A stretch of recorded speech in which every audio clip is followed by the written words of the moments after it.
في رسول الله أسوة حسنة. وقال رسول الله صلى الله عليه وسلم كان خلقه القرآن أو كما قال عليه الصلاة والسلام.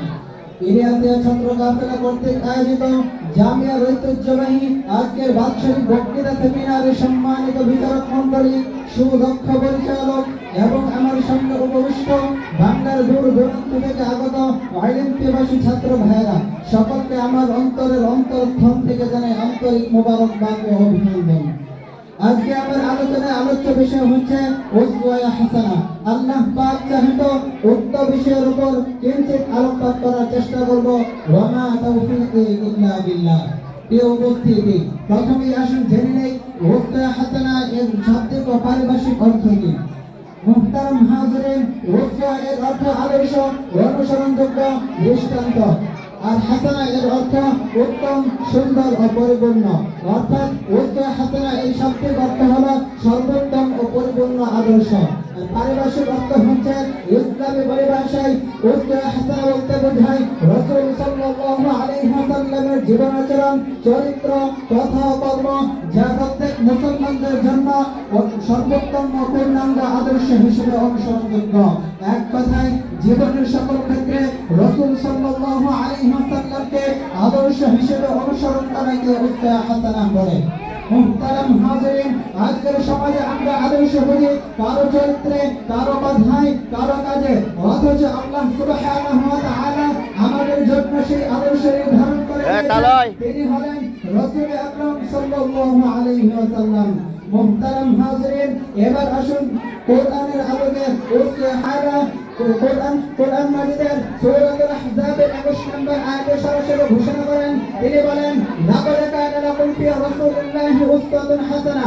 অর্থাৎ নিশ্চয়ই তোমাদের জন্য আল্লাহর রাসূলের মধ্যে রয়েছে উত্তম আদর্শ।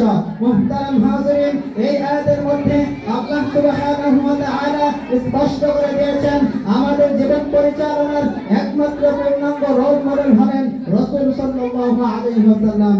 মুহতারাম হাজিরিন, আল্লাহ তাআলা রাসূল আকরাম সাল্লাল্লাহু আলাইহি ওয়াসাল্লামের চরিত্র সম্পর্কে বলতে গিয়ে সূরাতুল কালামের 4 নম্বর আয়াতে ইরশাদ করেন, ওয়া ইন্নাকা লাআলা খুলুকিন আযীম।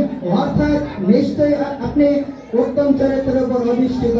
তিনি সূরাতুল হাশরের 7 নম্বর আয়াতে আরো বলেন, ওয়া মা আতাকুমুর রাসূলু ফাখুযুহু ওয়া মা নাহাকুম আনহু ফান্তাহু। অর্থাৎ রাসূল সাল্লাল্লাহু আলাইহি ওয়াসাল্লাম যা আদেশ করেছেন তা তোমরা আঁকড়ে ধরো, আর যা নিষেধ করেছেন তা থেকে বিরত থাকো।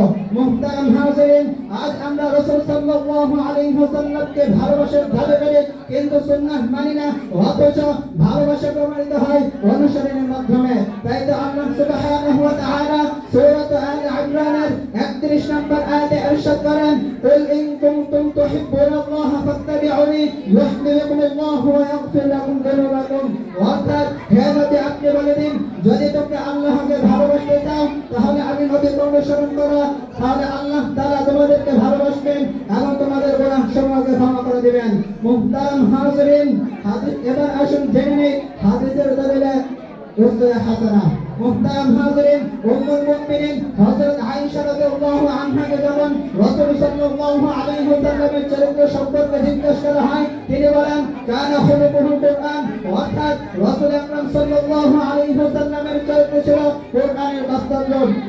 রাসূল সাল্লাল্লাহু আলাইহি ওয়াসাল্লাম হাদিস শরীফের মধ্যে ইরশাদ করেন, ইন্নামা বুইসতু লিউতাম্মিমা মাকারিমাল আখলাক।